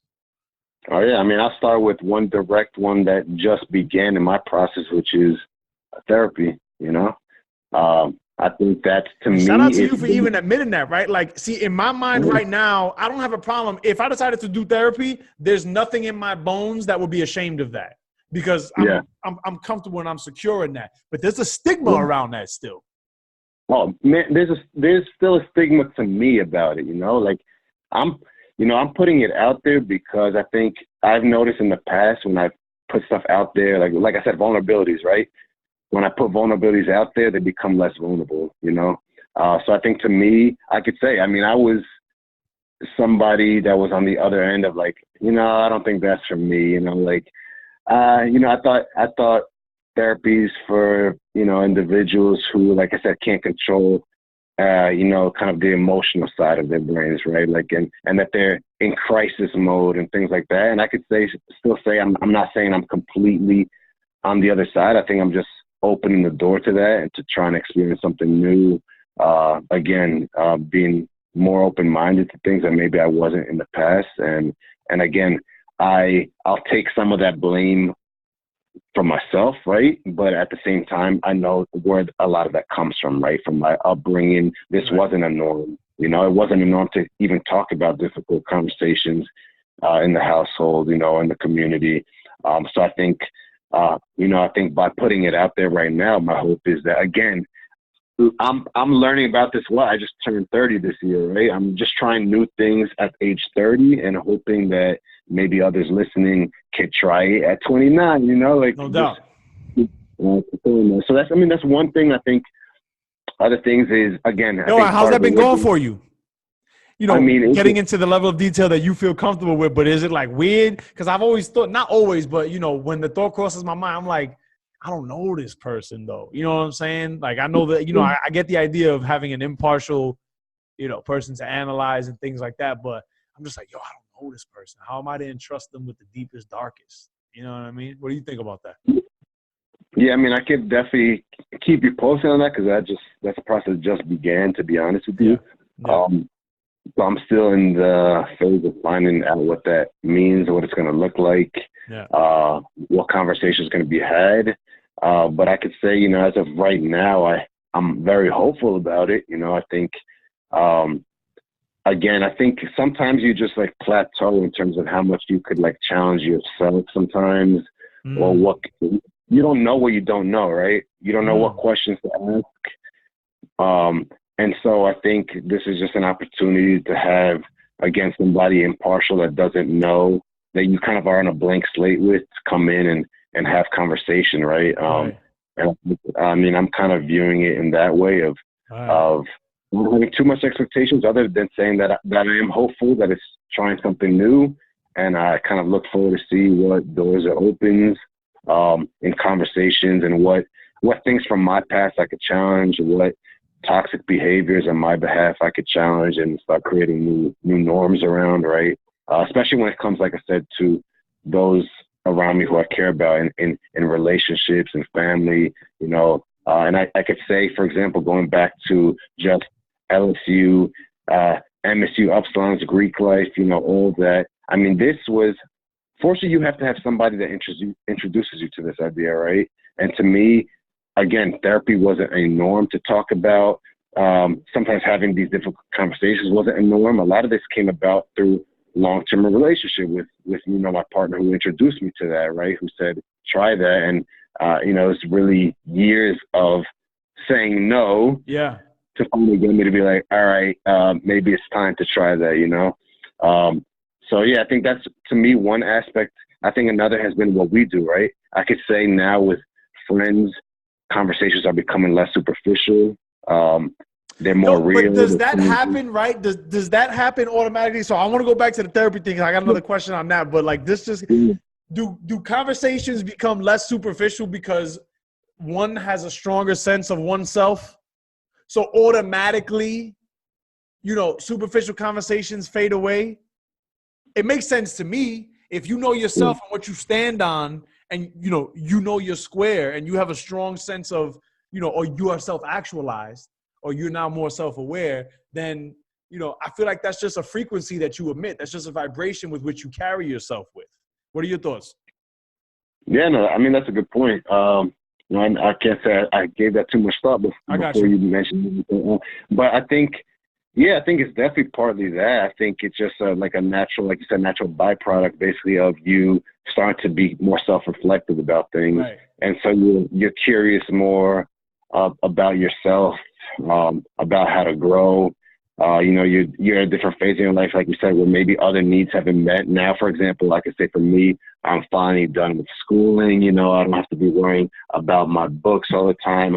I've got my job. Okay, so now the next thing is to now focus on, how do I improve myself? How do I improve, you know, with those around me who I care about? You start seeing different things about you, right? You start seeing your parents get older, people passing away. You know, things just start becoming more real, and you know that time is limited, and you're trying to make the most of that time as well. Yeah. So I think, of course, I think at the end of the day, even if you're self-aware, there's still a pressure to not bring those issues or topics up with people around you, right? Like, I think I'm trying to enter spaces where I bring up these conversations now more often. You know, even if I think me and you, for example, it came by very naturally, right? Like, I think we just kind of vibed in that way, and conversations would happen. But that's not necessarily true with everyone. I can't say my relationship with everyone is the same way it's with you, right? Right. With some individuals, I still feel like conversations can sometimes be very superficial, and people are kind of tiptoeing around touching on real issues, you know? Yeah, I feel it too. But I'm trying to be more conscious of that, and if I'm aware of it, is bringing those things up in that space, right? Like, even if it brings up a moment like of uncomfortability in that space, especially, again, going back to this idea of, like, as men, right? Like, it's easy to go just kick it with your boys, play video games, watch TV, you know, have a drink, whatever. Like, it's easy to do that, right? For somebody to pause a conversation and say, hey, can we have a real conversation? You know, like, there's almost a social anxiety that goes with that, right? Of, like, not wanting to be the buzzkill in the room to bring up real things, right? And I think I'm becoming more comfortable of doing that, you know. And I think I would go so far as to say that that I am no longer associating myself with individuals who those type of conversations will be considered a buzzkill in the first place.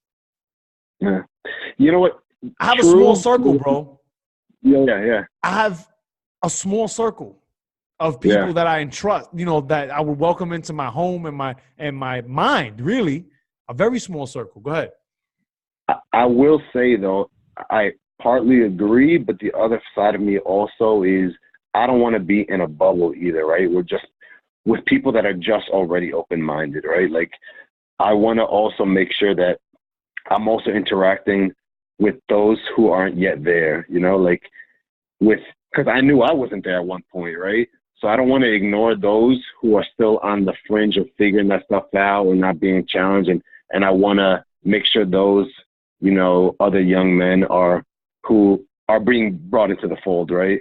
So I don't, we all have limited time and energy. So I can't do that with everybody, Right. But I also don't want to just get involved in a circle where we all think alike. We're all already open to these ideas. We could all just have open and easy conversation. I want to make sure that the next Mario who's out there. That's a good point. Could be brought into the conversation. Yeah. I'm with you on that. So, I love it. I love it all. See, this is what we do. Like, it just comes naturally. We've been doing this for years. Like, I love it. Let's go back to college. No, actually, let's not go back to college. We're gonna get there later. Therapy. Thank you for being open about that, bro. I didn't even know that despite the stigmas, that surround it, it's a powerful thing for you to be open on that. Is it something that you see yourself sticking with? I know the process has just begun, and I know you're kind of feeling it out, but you think you're gonna, ride long term? Yeah, I think, like I said, I'm actually very hopeful about it. I think, again, it's creating a new habit, like I said, it's just in the beginning phase, so I can't say it's yet become a new habit, but I look forward to it being something new that could be incorporated into, again, having new conversation about things. I want to be also careful of this because I think, for example, you open up the segment, right, talking about me being, somebody that went to Harvard, right? I want to be careful too, and I'm trying to be more careful and conscious of spaces I enter, of not having people put me up on a pedestal, of that I'm just as imperfect as everyone else out there. And I think this is just one of those things, right, where I'm just challenging things in a new way. I don't want to say, again, I wasn't the one that came up with the idea to go to therapy and seek it out, right? It was something that I was challenged with, and eventually I opened the door to that, right?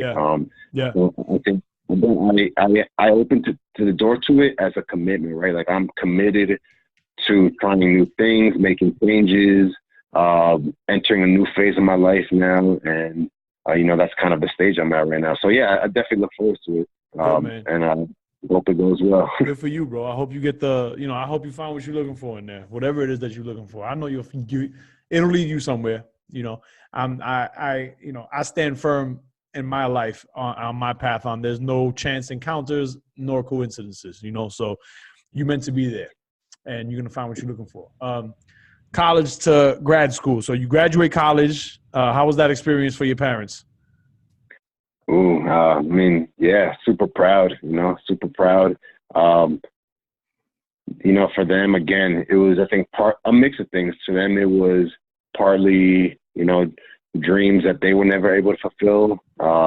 Partly it was knowing, finally, after all the years of hard work and effort they put in for raising us, that, we're able to kind of reach the next stage, right? And that's what they wanted.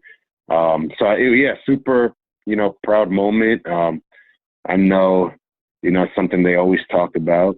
And I think for me, but I was definitely still at a stage where, college exposed me to things, but it mostly, and I'm sure this is a theme we hear all across the board, but it mostly showed me what I didn't want to do, more so than it pointed me towards what I wanted to, right? I think, and that's kind of how it works. There are a lot of things. It's not that, there's those few occasions where people know what they want it to be from the second, from the start, from the jump, right? Yeah.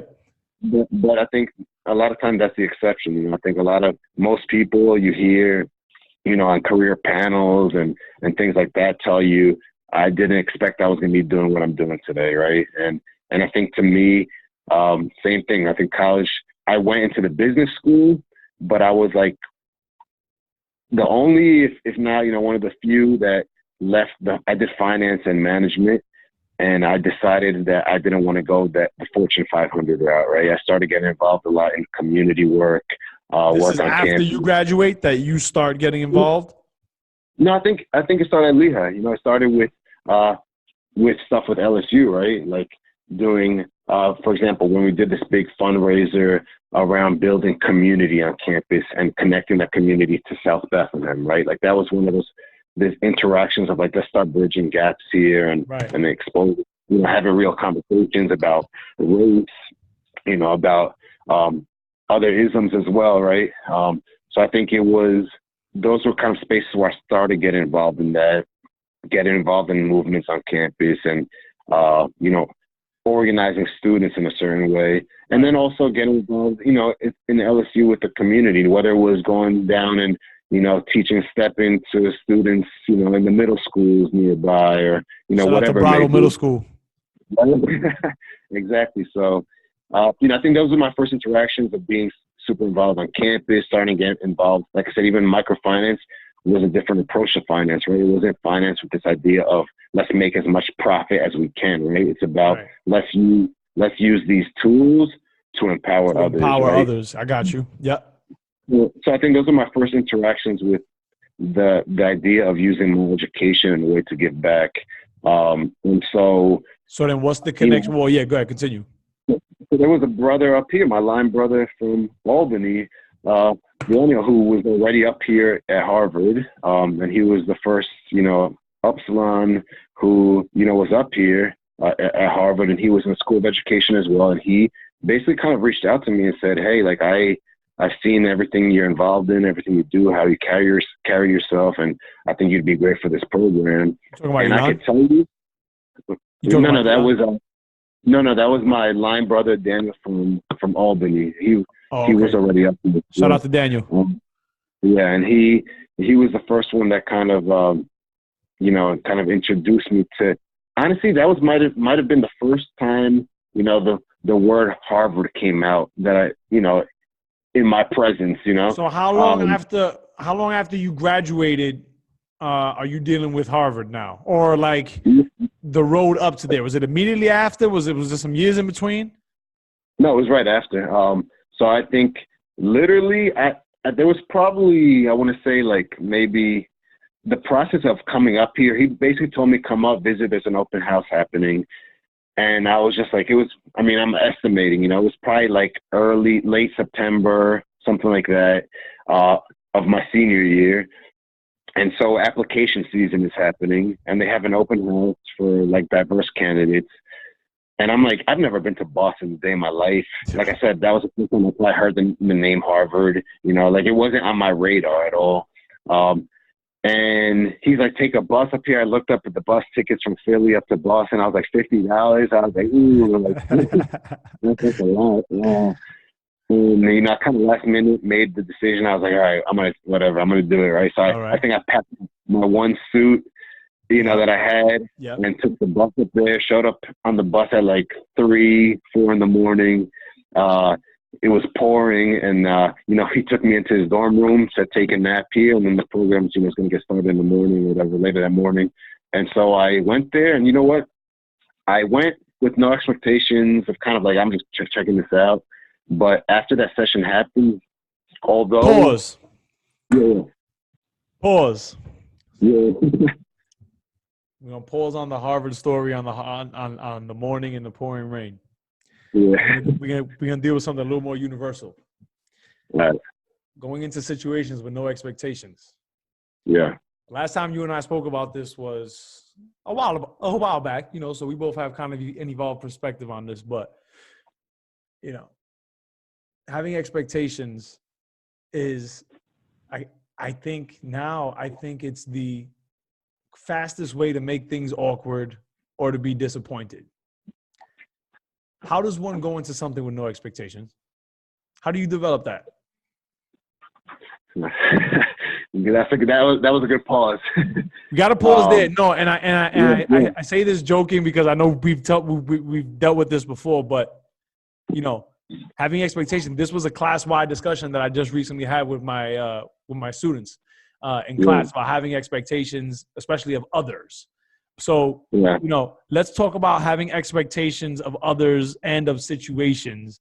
And, you know, how does one go into things with no expectations? Because I feel like if you go into something with no expectations, there's no chance you'll be disappointed because you didn't expect nothing. You just taking it as it comes. But I have still to this day going into things with expectations, and I don't want to.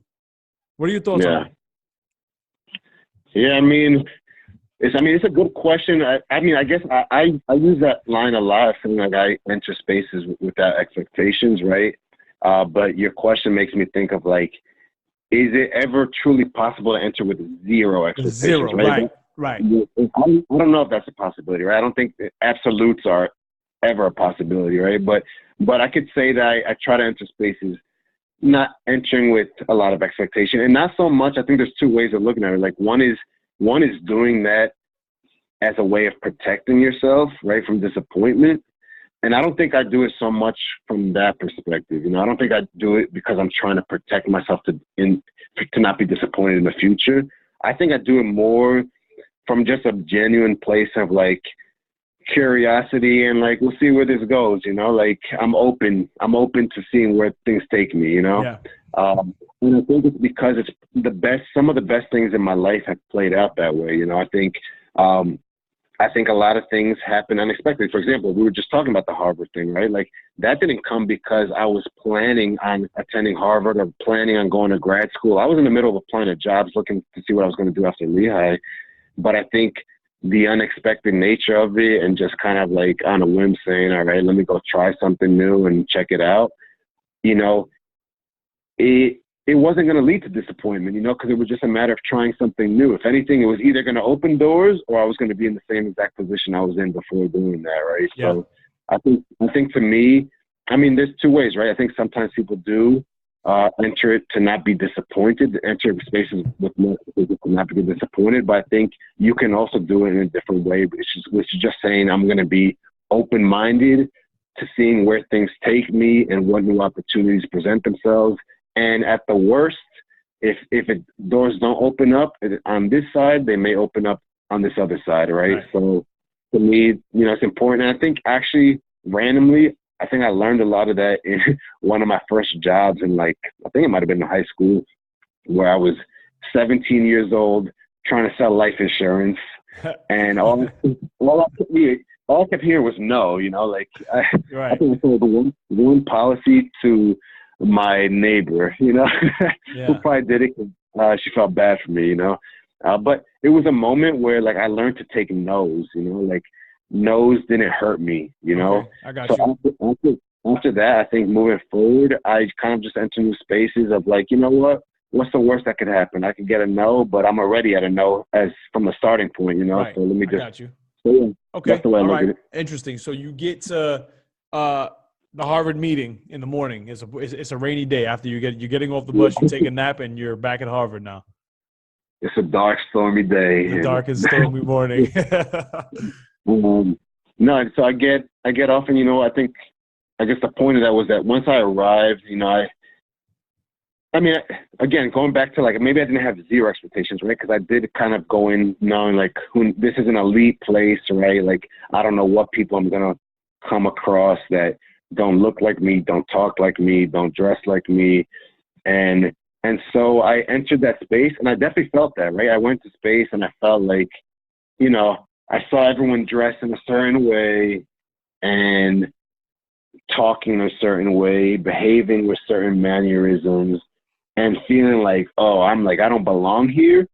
But once I heard them sharing their thoughts and talking, I'm like, they're not saying anything different than what I'm saying, just in a different way, you know? All right. Maybe they're articulating themselves differently, but I'm like, I mean, they can handle these classes and I can handle them too, you know, like, and so I think I applied and ended up here in Boston, did the program, you know, for a year. I can't say I walked out with many connections in terms of close friendships, because I think one, if maybe the youngest or second youngest in that program. You know, I was coming straight from college where a lot of people had already started their professional, you know, careers and were coming back to school. And again, coming from a different background. But I took away what I needed to. I got involved in things I needed to, starting getting involved in the Boston community, with youth. And young? yeah. So basically my first job right after grad school was working with high school youth up in a town called Winchester. And I was living with 8 high school boys from all across the country. I remember that phase. I remember when you would talk to me about that. Yeah. I was working with them, you know, kind of as an in-house academic, you know, mentor, advisor. So I was living with them in the house. You know, we were in a house. I was on the same floor with all of them, and just interacting with them, you know. And I was working there, and at the same time working a second job at a community college in Boston. So I was working both with high school students and, you know, community college students. And obviously community college students range in ages from those straight from high school to those who are coming back after years of maybe being out and working. And it was a super diverse community college as well. So yeah, I mean, that's kind of where I started getting involved. In the community college, I was working in the Office of Community Engagement, so I started getting involved in community work. And eventually, long story short, led me to another nonprofit doing immigrant rights work, which then led me to law school, and here I am after postgrad school. You made the decision to finish finish law school after dealing with the immigrants' rights work that you were doing? Yeah, I mean, I first interacted with that organization as a grad student because of one of their previous directors came and spoke. And one thing that stuck in my mind was that she had mentioned how this nonprofit was community led, and how the board members were actually immigrants, how their staff were immigrants, you know, they were directed by immigrants, you know, or those just directly tied to immigrant communities, you know. And so that stuck with me because I kept seeing all the other up to that point, and I wasn't necessarily noticing this so consciously, but a lot of the other nonprofits that are also doing great work in their own ways aren't being led by the actual communities being affected by that work, right? All right. So to me, it was very important. That organization stuck in my mind. And then I made it kind of like a pact with myself that I'm going to find a way to get involved with them at some point. And so when I graduated from grad school, I started volunteering with them. Eventually that volunteering led to a job opening position, started working with them. And then once I was doing that work, you know, it's a very grassroots organization doing direct community work around immigration.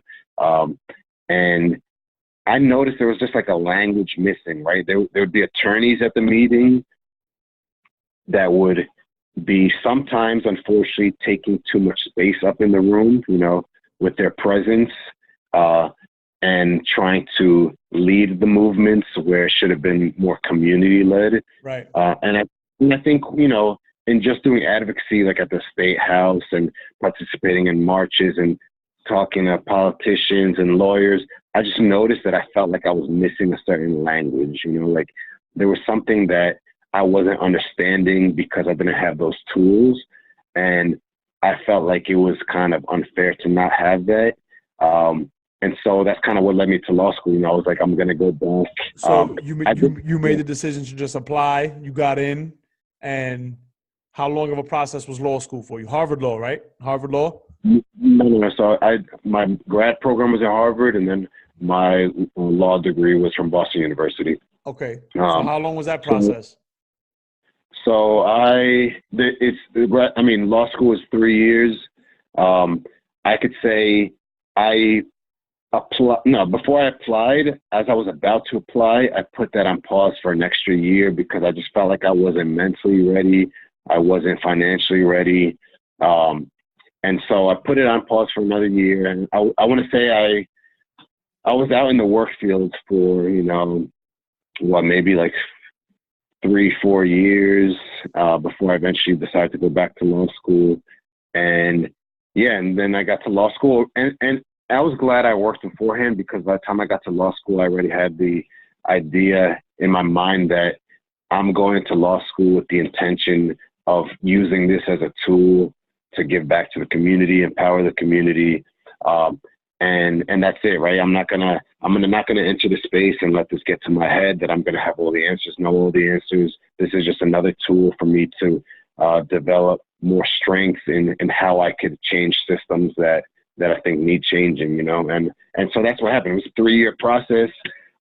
It was tough. I mean, yet another. I remember. Space. I remember. There were times that we spoke, and you said, "Yo, I'm just gonna be in the books all week. I'm gonna be in the books all week long." So I know that was a grind, bro. I applaud you for that. Yeah. I at this point in my life, I ain't going back to school, bro. Yeah. There's no chance. Like, I'm good on that. Like, you know, I'm very secure in that. But not because I can't, but I just applaud you for your grind, bro. Hey man, it needs to be a balance too, right? Like, I can't say how many people I know that are super book smart, but then lack the street smart, you know, the smart of connecting with community and things like that. So, I mean, we all pick up what we need to learn in different ways, in different times. So, yeah. So to me, say it again. I said, yeah. So again, the law school was just another tool to pick up on another language that, you know, a lot of these spaces weren't meant for us, man. You know, they weren't made for us. These systems, these schools, the laws that are put in place weren't made a lot of times with our communities in mind, with our communities having a complete say and voice in that process. And so, you know, I enter these spaces to be able to gain that understanding of where these things come from, but again, trying to then not just recreate that cycle, you know, but it's a constant, you know, learning process, and being aware and conscious on a day-to-day to not, again, going back to one of your past episodes, right, of not becoming the oppressor, you know, in spaces. So yeah. Talk a little bit about the work that you're doing now then, like present day. What is the work that you're doing? Yeah, so currently right now I'm working for 2 nonprofit organizations. I'm working for one called Massachusetts Law Reform Institute, one called Prisoners Legal Services.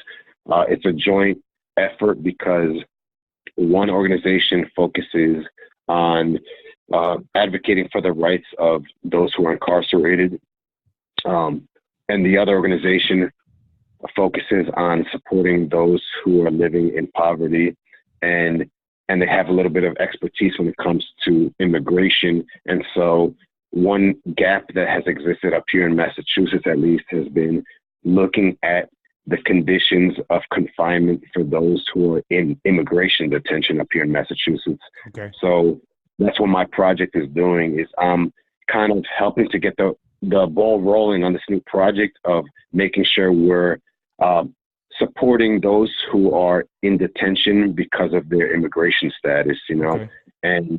And that's what I'm doing. You know, I'm whether that means visiting them in detention and listening to the conditions. That could be anything from, you know, being assaulted when they're in detention to being facing medical neglect.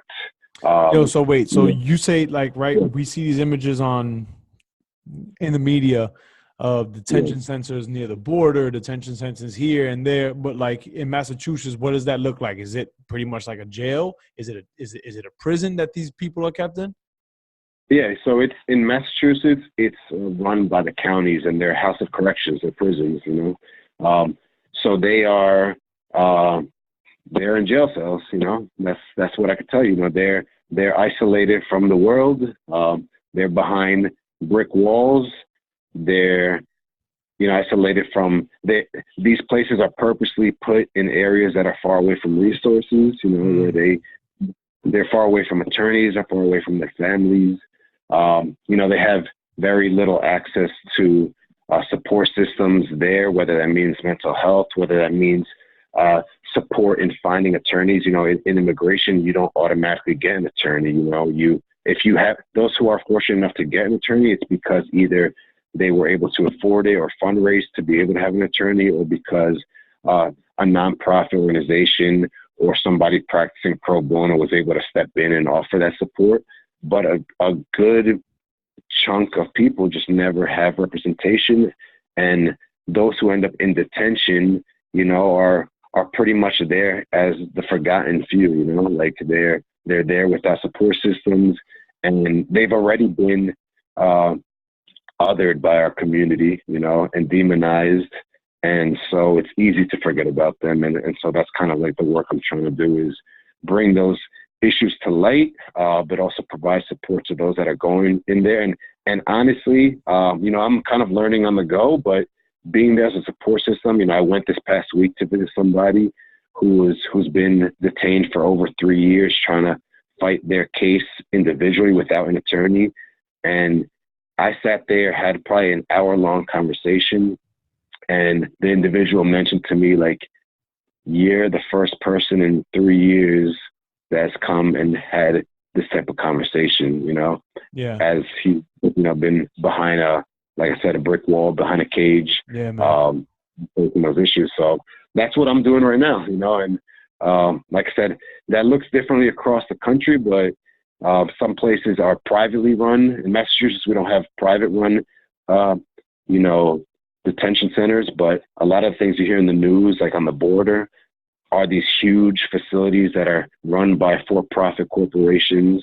But I could say even in facilities like the ones in Massachusetts that are run by the counties, there's still people profiting off of that. You know, there's corporations who run the phone lines, who run the medical care that they provide. And so those, for example, the phone companies are charging crazy rates for family to be able to have contact with their loved ones. Yeah, man. Yeah. So there's profit being made somewhere. Yeah, no doubt, man. That's noble work. It must be humbling work, man. It must be humbling work that you're doing. That level of exposure. So many of us aren't. I'm not exposed to it. You know. Yeah. I don't know what's going on with that. You know, but you out there doing that important work, man. Where you want to go from here, bro? Anything specific on your mind you want to kind of bring to light? Anything that you've been thinking about recently? Growth and development, manhood, spirituality. What's on your mind these days, man? What's on my mind, man? There's a lot. You know, I think one thing is, you know, I think we could talk about just relations. You know, relations with loved ones, with family. You know, taking space to focus on that as well. You know, I think I've been so caught up for years in the work I'm doing, in school. You know, I feel like I've been in school for so many years. I have that type, again, that personality where I have the drive and the curiosity to do this type of work. And so that comes to me naturally.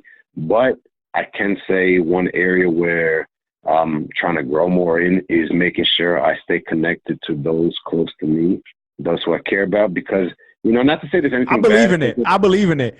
As you can, as you already know, I make, you know, periodically I'll just get the spirit and I'll be like, I got to call my chapter. Let me go down the line and call everybody in the chapter just to say what up. Yeah, but I admire that, you know, I admire that because that's something I don't do enough of. And it's been pointed out to me. It's been mentioned to me before in many spaces, you know, whether it's actual, you know, relationships with a partner, whether it's with family, whether it's with friends, right? Where a lot of times I'm not the first one doing the reaching out, you know? Right. Because I'm so caught up in my world of the work I'm doing, of, you know, in school, focusing on that. And so I kind of end up neglecting some of the important people in my life. And but now here's what's interesting, right? Are you judging yourself thinking that you're neglecting them, or have they expressed to you, yo, I feel neglected? Both. Okay. Both. All right. I think at times it's been expressed, and at times it's just me being somebody who's trying to grow, you know, and noticing that I can do better, and so wanting to do better, you know. I try again. I mean, I think one thing I can't say, I'm expressing this right now, but it's not something that I'm like extra hard on myself about, right? It's just one of those areas where I'm like, you know what, that's an area where I could use some growth, you know, I could use some more intentionality behind what I'm doing. And so, yeah, I think that's one area for me is making sure, hey, man, again, at the end of the day, you know, we are going to be working most of our lives, you know, and I think we need to pay attention to some of the people close to us as well, you know. So I'm definitely trying to do that. And again, I think, you know, I think there was maybe an article or something, I've heard it a few times, where, you know, they've surveyed kind of folks who are older or sometimes even in their kind of like almost deathbed, right? They're kind of approaching the end of their lives or they're sick or whatever it may be, and kind of like asking them what their biggest regrets have been, you know. And I think one of those things that I've heard come up has been spending more time with loved ones, right? Because especially in this capitalistic world we live in, it's work, money. Yep. Material goods, you know, and then what? You know, we don't take any of that with us, right? Know? So yeah, definitely. I mean, fortunately, I can't say I've been very materialistic in terms of wanting, you know, material things goods. and objects, right? You know, I didn't grow up with that, so it's not, you know, a norm to me to have that. But I can say I can do more when it comes to making sure that I'm not looking back on moments of saying like, damn, I wish I would have spent more time with that person, right? Right. Or said the things that I should have said to them when they were present and here, you know. Do you find yourself consciously disconnecting from your work when you observe that things are, you know, when you have moments like that where it's like, yo, damn, like I haven't spoken to, you know, my people in a while. Do you have a method of disconnecting yourself from the work that you do? Is it an integral part of who you are? Do you separate the two? Like, what's your view on that? Is because it's a difference between your job and your calling. Yeah. You know, your calling is, you know, your life's work. That's the things that, you know, you were put here to do. And then the job is what, you know, kind of pays the bills. You know, is what you're involved in your calling? Yeah, I think I've like tried to blend those two things, you know, as much as possible. I think they've merged over time because I've been, you know, I think a lot of people see me as this very like organized person who, again, at times, maybe people get the impression that I have things figured out because I'm career oriented and this and the other. But I can honestly say a lot of it has just been listening to my gut as I go, right? Like, and so I listen to like, okay, you know what? I kind of like this. These are my strengths. I'm kind of not feeling this space.